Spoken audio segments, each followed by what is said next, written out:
Hello friends, welcome to our lecture series. Today we are going to discuss Indian economy, and the topic of our lecture is challenges of Indian economy. Before that, we must understand Indian economy is the fifth largest economy of the world with around $3.9 trillion economy, and it is also the fastest growing economy of the world. So both fifth largest economy and the fastest growing economy, still Indian economy facing some of the challenges. So today we are going to discuss the challenges of our Indian economy. So let's discuss.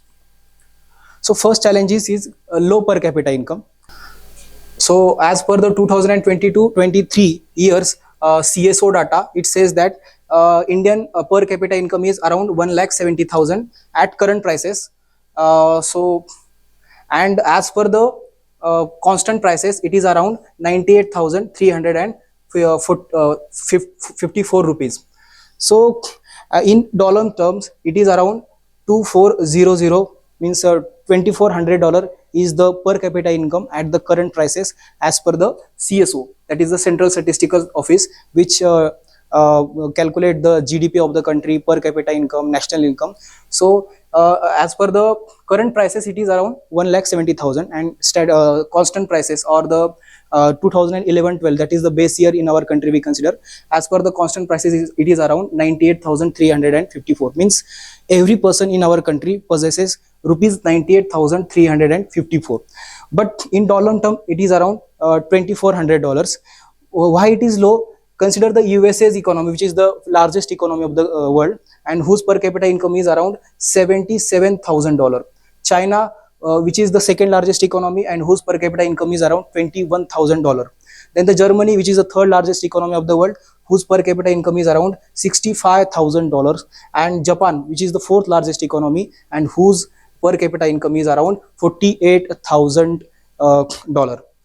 So in India's per capita income is around $2,400. So it is very much less than the fourth largest, top four largest economy. India is the fifth, but we can see the difference between the per capita income, means almost 200 times the per capita income of Japan, as compared to the India.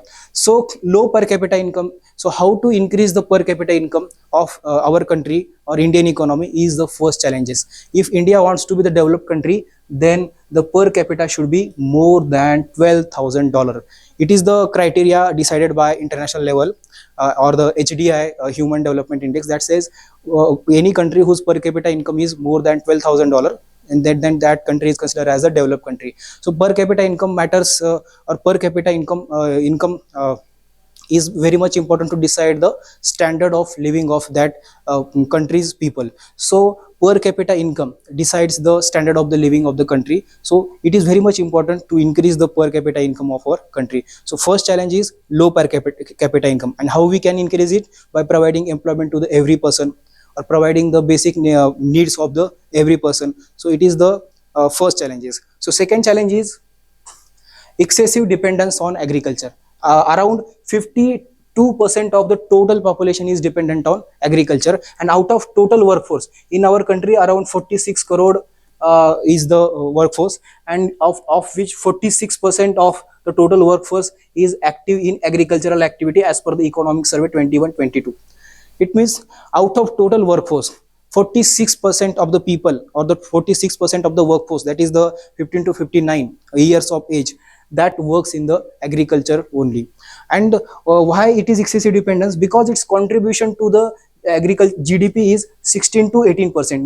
Means 52% of the people of our country contributes only 16 to 18% of the GDP. So it shows the anomaly, that is the means it shows the excessive dependence on the agriculture, because large number of the people are working in the agriculture, but their contribution is very less.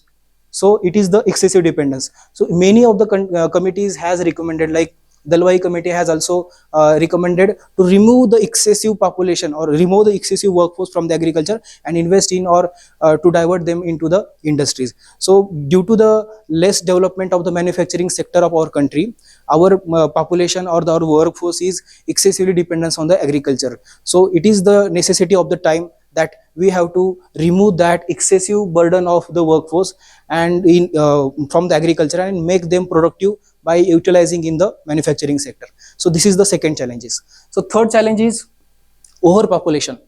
Why India is facing the overpopulation problem? Because high birth rate or high rate of the growth of the population since 1950s, when our country got independence. Since then the birth rate is around 4 5 percent, 4 5, that is the every woman gives birth to the 4 or 5 children till 1971, and it resulted in the high level of birth rate coupled with falling level of the death rates prevailing in our country. It means birth rate was high, death rate was decreasing, so population was rising, and the population currently is around 140 crores, more than 140 crore population of our country. So why it is the issue, or why we are saying it is the overpopulation? Because here says high rate of the growth of the population necessitates high growth rate of the economic rate for just maintaining the same standard of the living. Means population growth is important, but with that economic growth is important. But in our country only population growth was there, but no economic growth was there till 1990, when we were means it is not the I am not blaming the government, but the as compared to the population growth, the economic growth was not matching to them, so every person was not getting employment. Many of the people was remaining unemployment, and that was hampering to the standard of the living of the people. So in our means currently challenge is overpopulation. As I say, 140 crores of the peoples, there are 140 crores of population of our country, and almost 8% is the unemployment rate.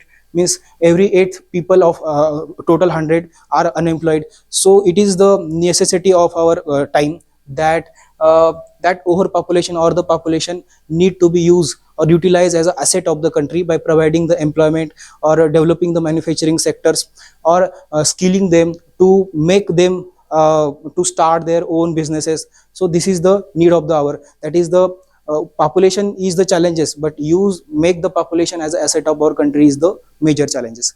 Next challenge is inequality in the distribution of the wealth.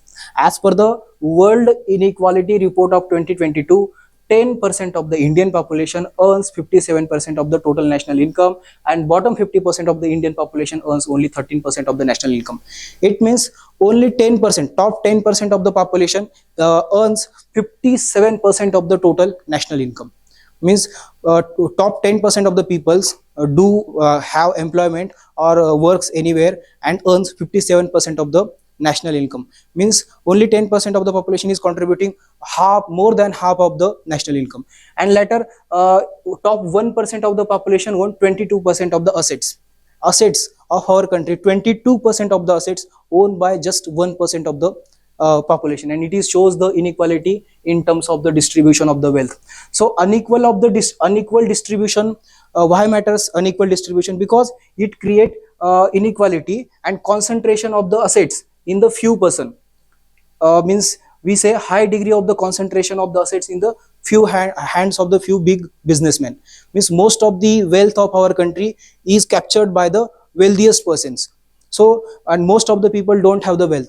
But in the economics term, we see every means India is the fifth largest economy, or the 3.9 trillion dollar economy. But in actually only top 1% of the people or top 10% of the people earning that wealth, and majority of the peoples are don't any share in the wealth creation of our country. So it is the major issue. So how to reduce the inequalities, like progressive taxation is the policy, or the nationalization. These are the some of the steps that government has already taken to reduce the inequality, but it is the major challenges in our country, because most of the wealth is concentrated in the few hands, and most of the peoples, means around 14 crores of the people as per the Niti Aayog are living under the multi-dimensional poverty. So how we can distribute this wealth, and how we can bring the people from the poverty? So this is the major challenges currently in front of the Indian economy. Next challenges is poor rate of capital formation. Capital formation, because first understand capital deficiency is the characteristic features of the Indian economy. Capital deficiency means people don't have the capital. Why people don't have the capital? Because I say many people don't have the employment, or many people are the unemployment, so they have no any fixed source of income. So how much of the money, or in a family, if only father or mother is earning and 4 5 people are dependent on them, so how much of the money that persons can save in the bank? So saving rate defines the capital formation in our economy. So Indian economy, as per the economic survey report of 2023-2024, that is the currently saving rate of the country is around 30.2%, and in China it is 44%, in Singapore it is 54%, and in Qatar it is 57%. So out of total population of our country, only 30% people saves their money in the bank account. If bank have no saving, so bank will not provide the credit, or the bank will not have the capital, or bank will not provide the capital to the industries. So this capital formation is very much important. As I say, most of the capital is or the most of the wealth is concentrated in the few hands. So this is the major issue, that capital formation is very less in our country. So that saving rate must be increases for the more capital formation. As I said, heavy population pressure and need the self-sustained growth. Present rate of the saving is inadequate. Thus, the enhancement of the rate of the capital formation is badly needed. Means we have to save more money, so that more business get the credit, and more businesses start their new branches, and the new people will get employment, and this cycle means new people get employment, that they will get the money, per capita income rises, their standard of living increases. So it starts from the capital formation. So we need to create the capital, or we need to bring the capital, like FDI, FOI is also the capital coming in our country, but in our country capital should be formed in the coming days. Next challenges is the low level of technology. In our country, whatever the manufacturing unit we have, it is not 100% true, but most of the manufacturing units are using obsolete technology, and two, that have low skilled workforce, and followed by it hampers the productivity. So that productivity result in the inefficient and inefficient production loading towards the general poverty in our economy. Means if any company is making a product with a technology which is outdated, and even the labor who is working on that machines have no any skills to upgrade that machines, or to do something better, so whatever the product will be bring in the market of the world, that market that product quality will be very less as compared to the other technology advanced countries product. For example, take example of the iPhone, which is produced by the USA, and in our country Micromax was the mobile phone. So both are the mobile, both functions, means both used for the communication purpose or internet usage. But Micromax is used, technology used is very absolute technology, but in the iPhone, which is technology used is the very good technology. So in the competition, iPhone will always been preferred by the market, international market. So due to the absolute technology, our product quality is very less, so our product are not getting the market international demand. So therefore the technology upgradation is very much important. Like sophisticated modern technology is being applied in the productive units at very much limited scale, and it's very expensive. Means modern technology is used in our country, but it is very limited scale, and because its prices are it is very expensive to use that technology, because in our country MSME sector, medium small and micro small medium enterprises contribute 45% of our industrial output, and that MSME is suffering from the credit deficiency or the capital deficiency. And if they wanted to upgrade their technology or upgrade their product, they need technology, but the technology is very expensive.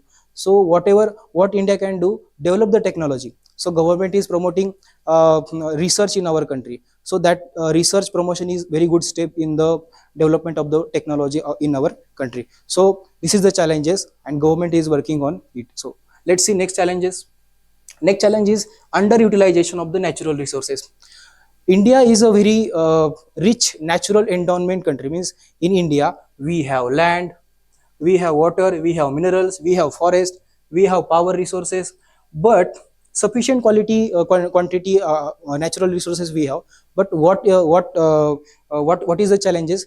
We don't have the inherent problems like inaccessible region, or the primitive technology or techniques, shortage of the capital, and small extent of the market.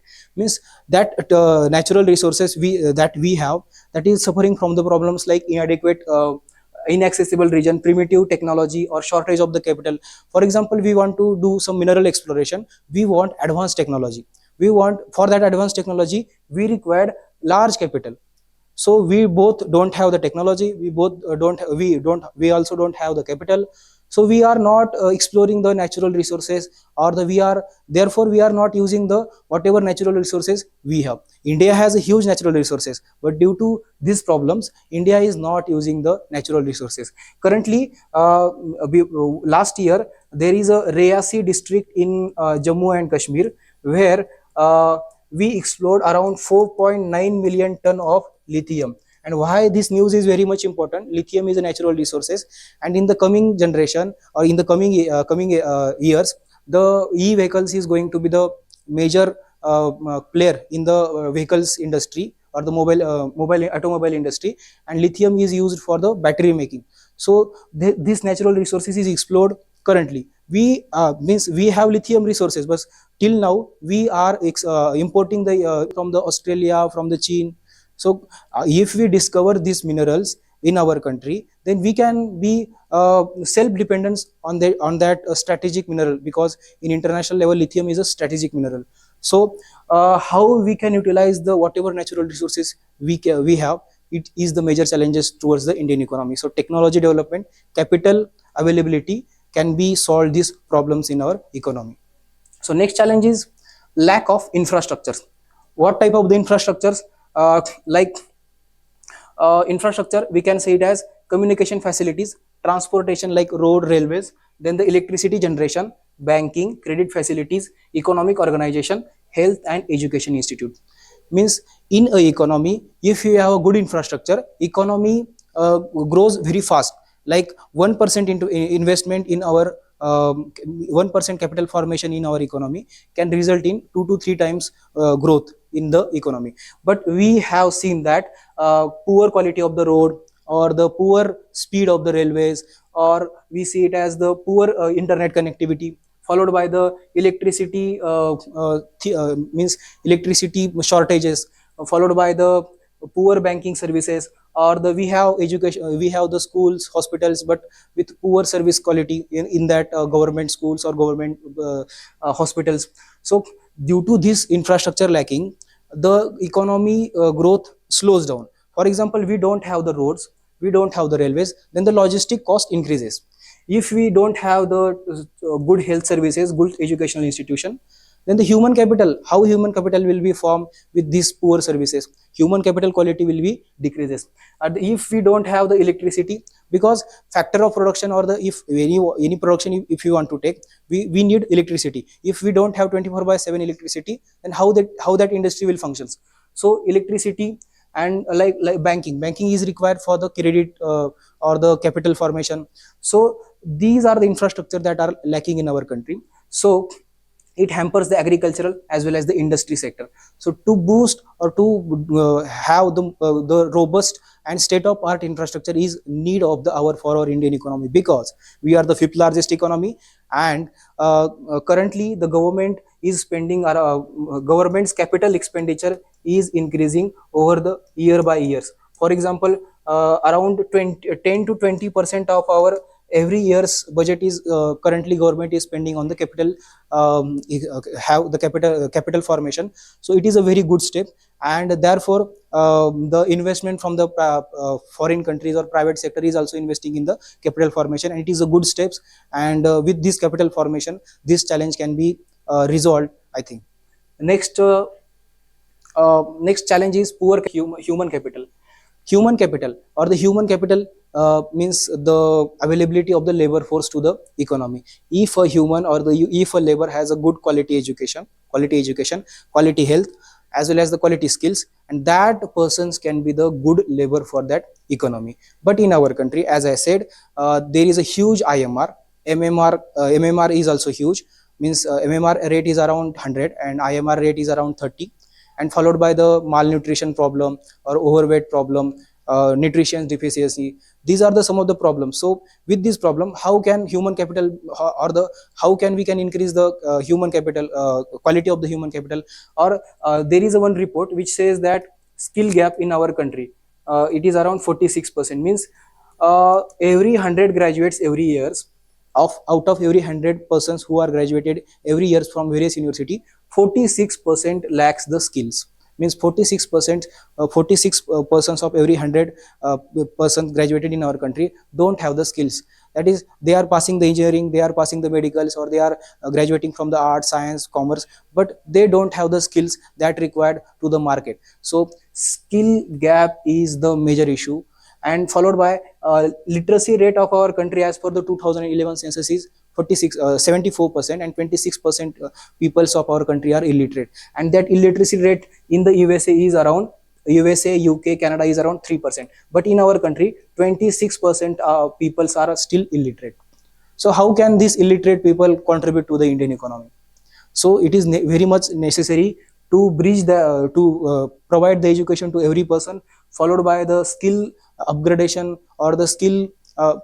Initially we need to provide the skill, and those who have the skill, we need to upgrade that the skills, followed by the quality health services, so that the persons is a healthy person for the working in the economy. So this type of the human capital is needed in our country. So currently the human capital is very poor. As I say, education means skill gap is there, or education quality is very low, health services quality is low. But government is taking very much good steps in the skill development, like National Skill Development Council, that is providing Pradhan Mantri Kaushal Vikas Yojana, or the health services like Pradhan Mantri Ayushman Bharat Yojana, और for the literacy सब पढ़े देश पढ़े आगे बढ़ेगा देश और सर्व शिक्षा अभियान.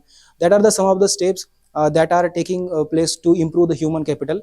And in coming 4-5 years or 10 years, we will have the good human capital. But currently its status is very poor. Then the last challenge of our Indian economy is inadequate development of the economic organization. Economic organization like banks. We know many commercial banks provide the services to the persons or to the people whom they think they are profitable, and they will not do their business with the persons who they think they are not profitable to them. So that's why many of the banks have branch at the town level or the urban level. So at the rural level, there is no any banking facilities. So where these rural people need to save their deposit, or this take the credit from the people, take the credit from the bank. But here means we have currently 12 nationalized bank, many private bank, many cooperatives bank, private sector primary credit society. So this is the structure of the banking organization, but that is not adequate for the providing the services, banking services to the 140 crore peoples.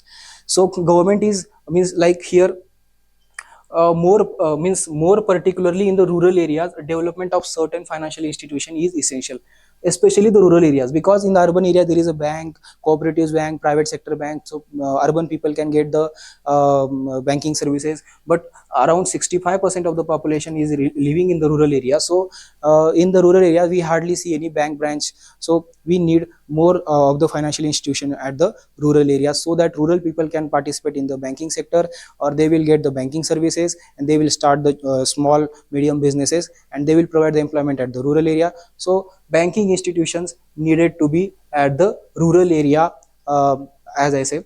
Then the development of the financial institution is still adequate in the rural areas. So government is taking very steps. For example, primary agricultural credit societies that are establishing at the rural areas to provide the credit for the agricultural activities, or the many of the cooperative banks are also providing services to the peoples. So government is also Pradhan Mantri Jan Dhan Yojana, under which government has opened the 52 crore new bank account, and it is a very good steps in terms of the financial inclusion. And Pradhan Mantri Jan Dhan account provides the debit card, RuPay card, as well as the provide overdraft policy. So it is a good steps in the banking inclusion of or the inclusion of the people in the financial sector. So it is the challenges, and government is also working on it. So these are the some of the 10 challenges we have seen in this lecture in front of the Indian economy. And thank you.